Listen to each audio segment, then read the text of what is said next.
아버지께서 어떠한 사랑을 우리에게 베푸사 하나님의 자녀라 일컬음을 받게 하셨는가. 우리가 그러하도다. 그러므로 세상이 우리를 알지 못함은 그를 알지 못함이라. 하나님은 사랑이십니다. 따라서 합시다. 하나님은 사랑이십니다. 하나님께서 사랑이시기 때문에 우리가 하나님의 자녀가 된 것입니다. 하나님의 자녀가 된 복이 가장 큰 복이죠.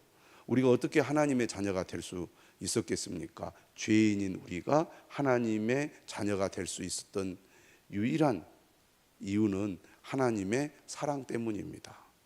나 같은 죄인을 구원하기 위하여 하나밖에 없는 외아들을 이 땅에 보내서 우리 죄를 대신하여 십자가에 못 박혀 죽게 하셨기 때문에 우리가 그 하나님의 사랑으로 하나님의 자녀가 된 줄로 믿습니다. 십자가는 수치스러운 것이죠. 가장 잔인하고 악독한 형벌이기 때문입니다. 온몸이 발가 벗겨져서 십자가에 매달려서 낮에는 뜨거운 태양볕에 또 밤에는 차가운 그 공기 속에서 서서히 고통을 겪으며 죽어가는 벌이기 때문입니다. 십자가형을 받았다. 수치스러운 일이에요. 우리 집안에 십자가형으로 사형을 당했다. 부끄러운 일입니다. 그러나 하나님의 사랑 때문에 그리스도인들은 십자가를 자랑하죠. 십자가가 아무 능력이 없어 보입니다. 여러분, 사형수가 무슨 힘이 있습니까? 그런데 예수님의 십자가 때문에 우리 죄가 다 사함을 받았거든요. 그래서 그리스도인들은 십자가를 자랑스럽게 여깁니다. 교회가 있는 곳에는 십자가가 있죠. 십자가 목걸이도 달고 십자가 귀걸이도 달고 다니면서 십자가를 자랑합니다. 예. 가장 잔인하게 가장 악한 죄를 범한 사형을 당했습니다. 누가 자랑하겠습니까? 그러나 십자가의 그 은혜로 우리가 하나님의 자녀가 되었기 때문에 십자가를 생각하면 그 은혜, 그 사랑이 너무 귀하고 감사하게 여겨지기 때문에 우리는 십자가를 자랑하고 그 십자가의 사랑을 잊을 수가 없는 것이죠. 우리가 어떻게 하나님의 자녀가 되었습니까? 하나님의 사랑 때문입니다. 그러므로 우리가 하나님의 자녀가 되었다는 것을 정말 감사하게 여기고 귀하게 여기고 또 우리가 자랑해야 될 것입니다. 오늘 본문 2절은 이렇게 말하죠. 사랑하는 자들아, 우리가 지금은 하나님의 자녀라. 여러분, 지금 우리가 하나님의 자녀임을 자랑스러워하시고 또 자부심을 가지고 또 증거하는 여러분 되시기를 바랍니다. 하나님의 자녀가 되었다는 것보다 더 큰 복이 어디 있겠습니까?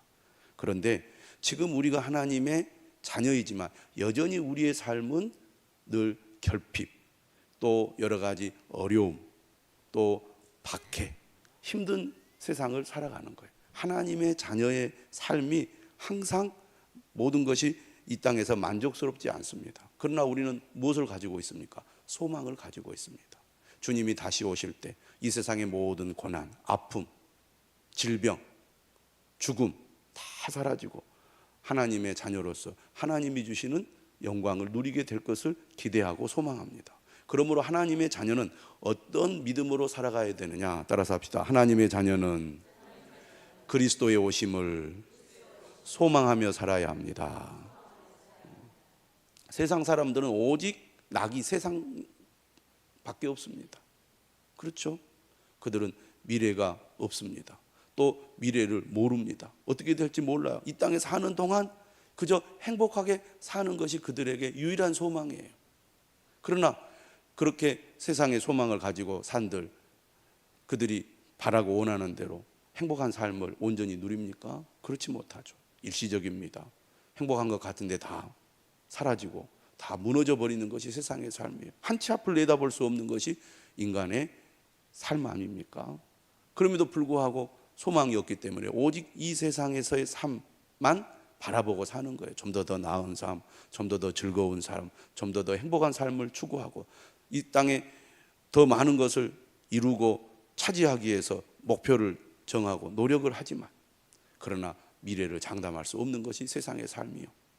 그리고 그러한 삶조차도 우리에게 진정한 만족을 주지 못하는 것이죠. 그러나 하나님의 자녀, 예수 그리스도를 믿음으로 하나님의 자녀가 된 우리는 주님이 다시 오실 때 이 세상의 모든 더럽고 악하고 연약하고 또 고통스러운 것은 사라지고 하나님이 예비하신 영원한 영광이 우리에게 주어질 것을 확신하며 살아가는 사람이라는 것입니다. 그러므로 우리는 이러한 소망을 가지고 살기 때문에 이 땅에서 어떻게 살아갑니까? 죄를 멀리하며 살아갑니다. 세상의 것을 본받지 않고, 세상의 쾌락을 추구하지 않고, 세상의 악한 것을 따라가지 않고 하나님의 은혜와 사랑과 영광을 사모하며 살아가는 것입니다. 그러면 우리 믿음의 사람들, 하나님의 자녀들이 어떻게 죄를 멀리할 수 있습니까? 인간은 연약한 육신을 가지고 있기 때문에 늘 죄의 유혹을 받고 넘어질 수밖에 없습니다. 죄를 짓지 말아야지, 안 지어야지 한다고 우리가 죄를 이기는 게 아닙니다. 오늘 성경은 우리에게 뭐라고 얘기하느냐? 우리가 죄를 멀리하고 이길 수 있는 길이 어디에 있는가? 따라서 합시다. 그리스도 안에 거할 때 죄를 이길 수 있습니다. 그리스도 안에 거할 때 죄를 이길 수 있어요. 4절에 이렇게 말하죠. 그가 우리 죄를 없애려고 나타나신 것을 너희가 아나니 그에게는 죄가 없느니라. 그리스도는 죄가 없으십니다. 이 땅에 죄가 없으신 하나님의 아들이 우리의 죄를 없애려고 이 땅에 오신 거예요. 그래서 6절에 뭐랍니다. 그 안에 거하는 자마다 범죄하지 아니하나니, 범죄하는 자마다 그를 보지도 못하였고 그를 알지도 못하였느니라. 그리스도 안에 거할 때 죄를 멀리하게 되고 죄를 이길 수 있게 된다는 것입니다. 그러므로 우리가 내가 죄를 짓지 말아야지, 죄를 이겨야지, 죄와 싸워 승리해야지 한다고 되는 것이 아니라 그리스도 안에 거하면 거할수록 우리는 자연스럽게 죄를 이기는 사람이 된다는 얘기입니다. 그러면 우리가 그리스도 안에 거하는 비결은 무엇입니까? 한 가지입니다. 바로 그것은 하나님의 말씀 안에 거하는 것입니다. 말씀을 우리가 마음에 담고 그 말씀이 우리 마음속에 새겨져서 그 말씀이 우리를 온전히 주장할 때, 그 말씀에 우리가 사로잡힐 때 그리스도 안에 거하는 삶을 살게 되는 거예요. 그래서 하나님의 말씀이 없이는 우리가 그리스도 안에 거하는 삶이 불가능한 것입니다. 그러므로 내가 날마다 내 평생 그리스도 안에 거하는 삶, 하나님의 자녀로서 살아가려면 날마다 말씀에 깊이 잠겨 그 말씀이 나를 온전히 사로잡아 인도하도록 말씀 속으로 계속 들어가야 되는 겁니다. 그럴 때 우리가 그리스도 안에 거하는 거예요. 말씀이 나를 완전히 사로잡아야 돼. 말씀이 내 생각, 내 마음, 내 전부를 사로잡을 때 우리가 그리스도 안에 거하는 삶이 가능하다는 것입니다. 그래서 여러분 날마다 말씀을 묵상하는 거, 말씀을 읽는 거, 말씀을 듣는 거, 그리고 말씀을 암송하는 거, 그 말씀을 내 삶에 적용하고 실천하는 거 얼마나 중요한지 모릅니다. 말씀 없이 신앙생활은 불가능하고 말씀 없이 믿음으로 산다는 것은 불가능합니다. 그냥 머릿속으로 내가 말씀을 따라 살아야지 한다고 되는 게 아니에요. 실제로 말씀을 내가 보고 듣고 말씀을 읽고 묵상하고 말씀을 적용하고 그 말씀을 따라 실천하는 이 종합적인 말씀 생활의 과정을 통해서 우리가 그리스도 안에 거하는 삶이 가능합니다. 그런데 이렇게 말씀 안에 거하는 삶을 실제로 우리의 삶에 적용하여 능력 있는 삶이 되게 하는 방법이 뭐냐면 바로 기도입니다. 그래서 기도가 중요한 거예요. 말씀 보고 기도하고 말씀 듣고 기도하고 묵상하고 기도하고 암송하고 기도하고, 그래서 말씀이 내면화되도록 해야 됩니다. 그래서 말씀이 내 안에서 풍성하고 말씀에 사로잡혀 내가 말씀으로 말미암아 충만하면 저절로 하나님의 뜻을 따라 살아가게 되어 있어요. 나도 모르는 사이에 막 그 길로 가는 거예요. 그전에는 세상을 향하여 죄를 향하여 가던 사람이 말씀으로 충만하면 나도 모르는 사이에 발걸음이 하나님의 뜻을 향하여 가게 되어 있다 그 말입니다. 그래서 여러분 기도가 말씀대로 살도록 우리에게 힘을 불어 넣어주고요. 그런 의미에서 뭐가 중요합니까? 예배가 중요합니다. 예배를 통해서 우리는 말씀과 기도의 삶을 살아가는 것입니다. 일주일 내내 여러분 세상 속에 살아가다 보면 주님 안에 거하는 삶을 잊어버리고 살게 돼요. 그런데 여러분 새벽에 나와서 기도하고 수요일에 나와서도 기도하고 주일에 금요일에도 나와서 말씀을 듣고 기도하다 보면 그래 내가 믿음으로 살아야지, 주님께 소망을 가지고 살아야지, 말씀을 따라 살아야지, 그런 다시 한번 이 각오가 생기고 결단이 생기잖아요. 그래서 오늘 뭐라고 말하느냐, 7절에 이렇게 말합니다. 자녀들아 아무도 너희를 미혹하지 못하게 하라.